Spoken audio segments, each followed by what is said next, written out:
Hi guys. Hi. I like the way you say always, hi guys. Yes, hi How do guys. you know it's just guys? Guys is girls and boys. Okay. We've decided to answer a few of your questions from our inbox Mm. because we obviously realize that some of them are exactly the same, and we are unable, obviously, to respond to each and every one of them. There's too much. Yeah. So today we thought, or with this video, we thought let's just respond on one of those questions, which was, how do I deal with a serial cheater? Mm. Um, and I mean, there are kids involved. So this person has literally been, um, what's the word? Has been tolerating this for quite a while. Mm. And I think what becomes key for her is the kids. You know, there are kids involved. When someone is a serial cheater, what do I do? Mm. You know, do I allow them to have their way, meaning to keep on doing what they do just because they're children, or do I address that and Mm. obviously put a stop to it? And how do I address it? And question is, how does she address? address that problem? You said there was a second one?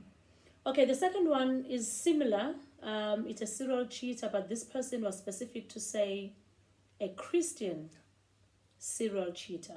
Mm. You know, so yeah, to us, those questions are exactly the same Yeah. because we believe that cheating is cheating. There's no cheating that is defined, you know, around Christianity, you know, as though that makes that cheating better than the Yeah. other because this one is a Christian serial cheater. So I think to answer the person is, how does she deal with someone who's a serial cheater? Okay, let's back up one step a little bit to say what a serial cheater is. Yeah. Right? To us, a serial cheater is someone who deliberately and willfully engages in extramarital affairs, multiple extramarital affairs, obviously. You know, with when we say multiple, we mean with multiple number of people, and does so with a straight face.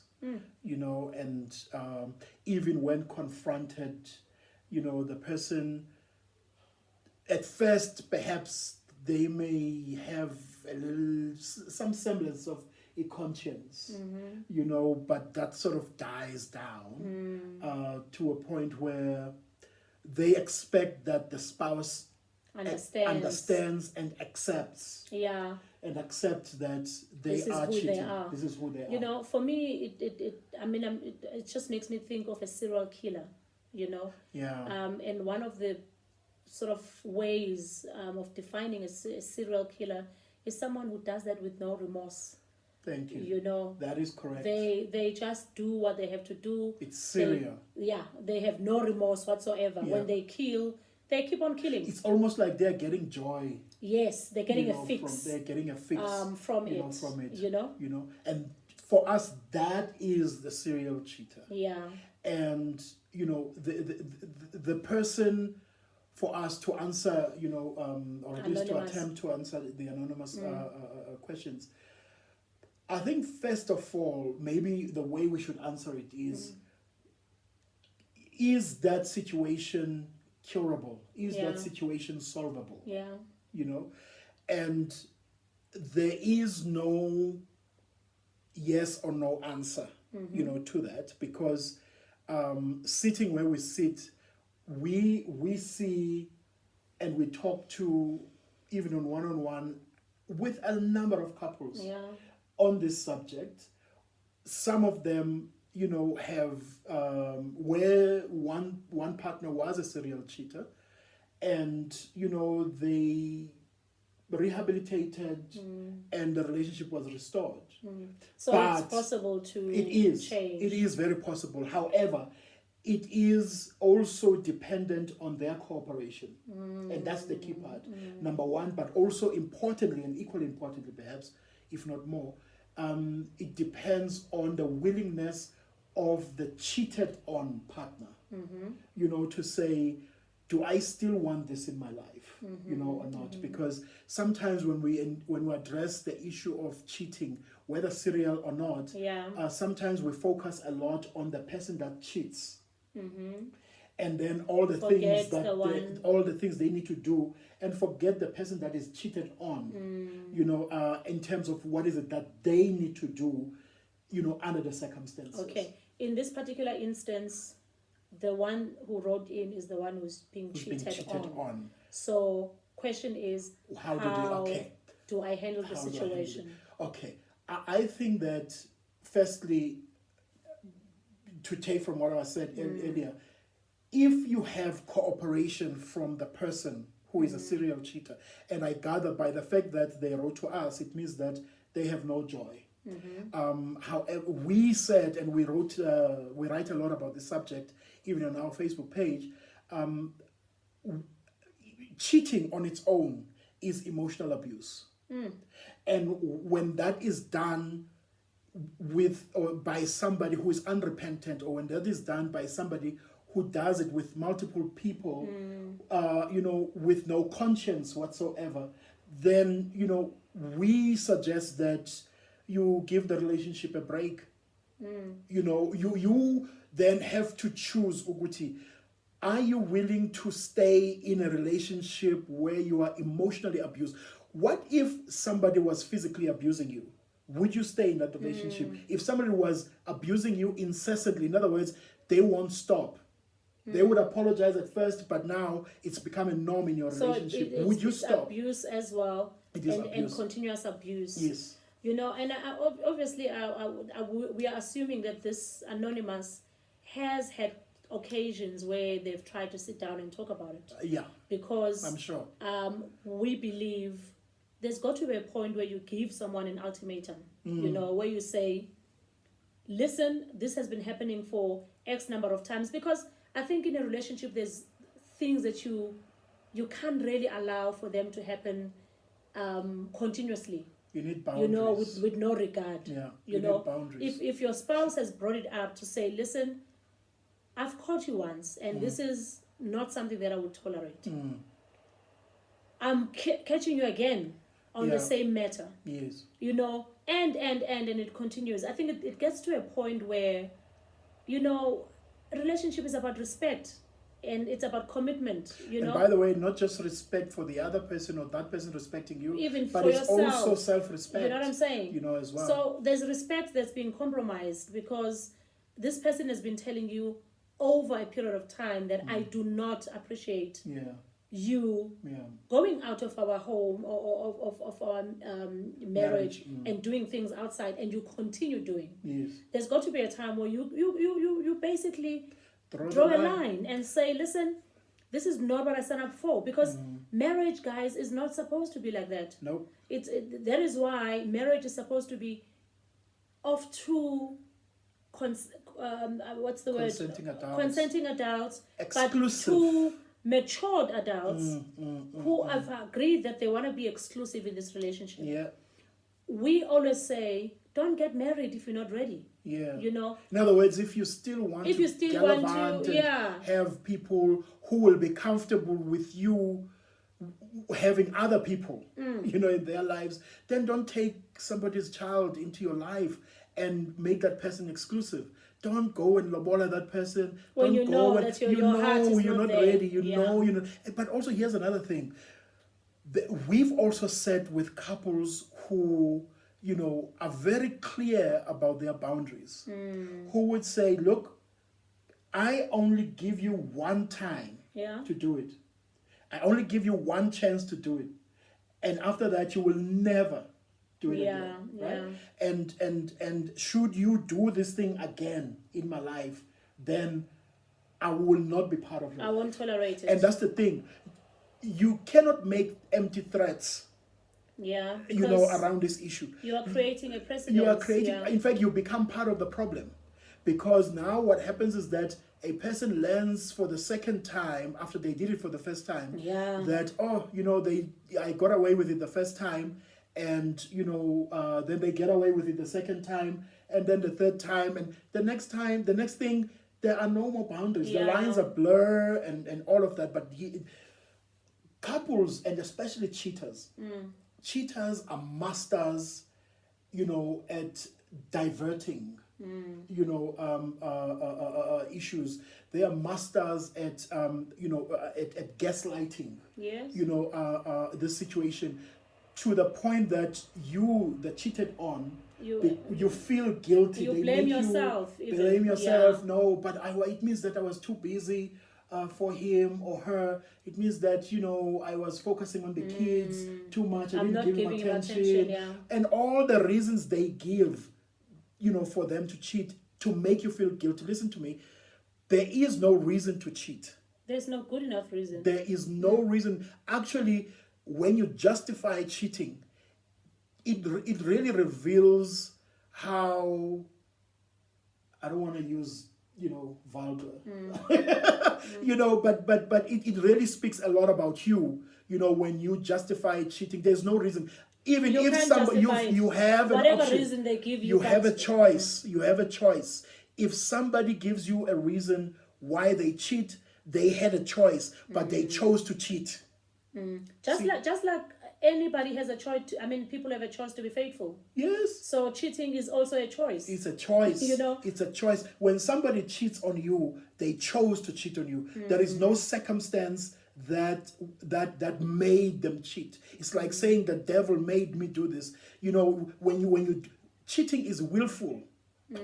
Cheating is willful. You do it out of your own volition. You're the one who lies. You're the one who connives. You're the one who plots. You're the one who books places.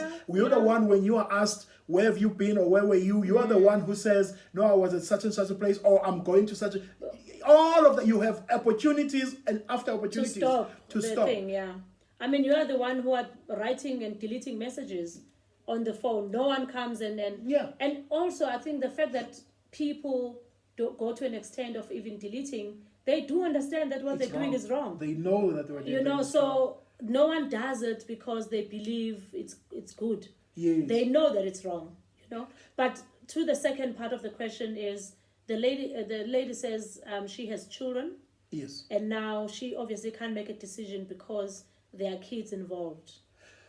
And that is a very tough position to be at. This one makes me boil. However, as tough as it is, kids should never be a reason to stay in a relationship. Never. Never stay in a... Listen, even if the person doesn't cheat, even if you have a straight relationship and nobody's cheating, you guys, everything is fine, nobody's doing anything, kids can never be a reason for you to stay in a relationship. Period. In fact, there should never be an outside reason for you to stay in a relationship. You stay in a relationship out of choice. You stay in a relationship because you love and you've committed yourself and you to want this to be person. here. You want to be here. Yeah. That's the reason. It cannot be an outside reason. Yeah, that certainly. can make you. And when it comes to cheating, to make kids stay in a relationship where there's perpetual cheating, It's actually you're bad for the kids. creating much more damage to the child or children than you are doing good. In fact, there are children today who want nothing to do with marriage Because of what they witnessed witness at home. There are kids today who hate their Marriage. parents. They hate their parents. They hate their father, for what they did to their mother. Yeah. You know what I'm saying? And vice versa. And so the thing as well with children, we tend to think on their behalf. Yes. And we forget that children are quite brilliant, actually. Yes. Kids are able to tell a relationship that is broken. They might not tell you out of respect. Yes. They won't confront you and say, you know what, daddy or mommy, get out of this relationship. But kids can tell. When a relationship is messed up, your children know about it. In actual fact, like you rightfully said, they will blame you later on. They will say, there are so many people that we see where when you look back in their background, you actually realize that they do what they do because of what they witnessed parents do. Yeah, exactly. Yeah. So when you keep on keeping your child in a relationship that is not serving anything, in a relationship that is of someone who's a serial cheater, yes, what do you think will happen to your kids? Also, when you do that, you you change the child forever. Their worldview, the way they see life, you see, remember, children, when it doesn't matter the age, parents, we will always be the heroes of our kids. It's the first. The world, their world revolve around. We hold them. We truly represent God, to them, and when we shatter that, we shatter that through cheating and through all of this. It messes their life entirely all together. And it becomes difficult for them to repair that. You can't come back. Even if when you guys forgive each other, it's very they hard. will never be able to forget. You've changed the child's life forever. Better you live in, I would say, I want to say this properly. It's better to grow a child with one parent who is well adjusted in a healthy environment.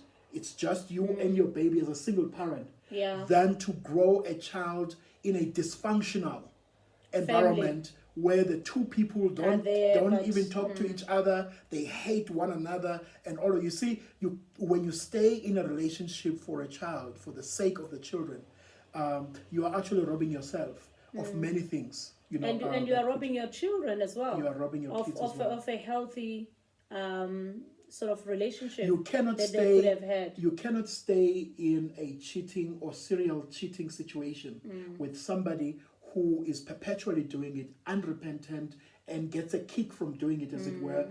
You cannot do that even for the vows you took, for better or worse, and allow your kids to be exposed. You can't. For you, if there are no kids, you cannot even stay for the sake of the vows. You see, you cannot stay for the sake of the kids, but also you shouldn't even stay for the sake of the vows, because the vow was broken when the person cheated. See, the vow no longer holds when the person has broken the vow. Vow is legitimate when both of you, it's like a contract, and vows are different from contracts, but it's like a contract. A contract, when one party breaches a contract, then it's that null contract and void, ceases, and then there's a process to be followed. And the point is, don't stay in a relationship or marriage with a serial cheater who is unrepentant and all of that, who doesn't even want to follow whatever process to rebuild trust and all of that. Who basically wants you to... Who basically shows you a middle finger. Well, but at the same time, really wants you to become accustomed to this type of life. Because that's what happens. These people who are cheating or serial cheaters, they are making you get used to this obviously make this your normal. Do you know what happens? As though it's actually abnormal oh my God. To be with someone who's not cheating. Do you know of people, and this I'm asking a rhetorical question, of people who eventually break away from that relationship over which existed over a sustained period of time, experienced and endured that serial cheating over a period of time, and then they finally decide to go. And they get into the next relationship. With all of that pain and baggage, mistrust and all of that. It's brokenness that is very difficult to break away from. We always say, Nopindi, when you cannot get into the next relationship without you being ready, and you need to ready yourself outside of another person. In other words, you ready yourself by yourself. When you continue in a serial cheating situation with somebody who's unrepentant, you delay your own healing. You delay your own, you build your wall so high that the next person who approaches you and comes to you, they find it so difficult to break through. To penetrate that. My goodness. And then what you do is that you react on shoots. Somebody says something, but because this was said by a previous person, and now you react on it with that emotion because you have not dealt with So guys, in closing on this subject, to Anonymous, there is no reason that should make you stay in a relationship with someone who's a serial cheater. The kids are not the reason. Even your vows. Your vows, your vows are also not a reason, because you vowed to be exclusive to each other. You did not vow to have a soccer team of partners in a relationship. So your vow was to be exclusive. So when somebody breaks that vow and someone is not willing to change, because we are not saying people don't make mistakes. We are not saying when your partner has cheated on you, they will not, or there's no way for them to come back. They can. But if someone is not willing to come back, then you have no reason being in that relationship. Get out. And get yourself someone who will appreciate you and love you. Heal first. Otherwise, you'll bleed into your next relationship. And that will be problematic, because you see, and that's why second divorces or third divorces, are quicker than the first, thing, because you are sensitive. You are very sensitive, and so on. Guys, thank you. So if you're a church and you cheat, and you cheat incessantly, you cheat without, repenting and all of those kind of things, listen to me. You need to repent. My brother or my sister, please. Don't do that. Thank you, guys. Hope that helped. Thank you so much. Be good. We love you. And this is more Infidelity. Cheers. Thank you. Love you.